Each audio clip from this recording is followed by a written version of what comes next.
1 2 3 தேவன் நீயோ நீ 3 சொல்லி நான் ஆரம்பிக்கிறேன் அதுதான் ஆரம்பிக்கிறேன் சரி மயக்கத்தில் நான்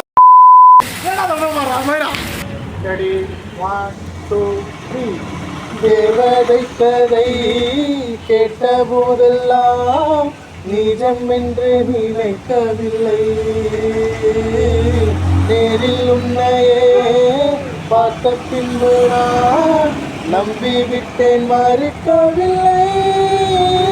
அதிகாலை விடுவதெல்லாம்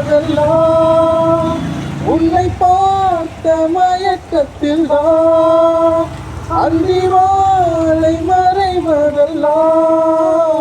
உன்னை பார்த்த கிறக்கத்தில் தான் காதல் வைத்து காத்திருந்தேன் காற்றில் உந்தன் கூறல் மட்டும் கேட்டிருந்தேன்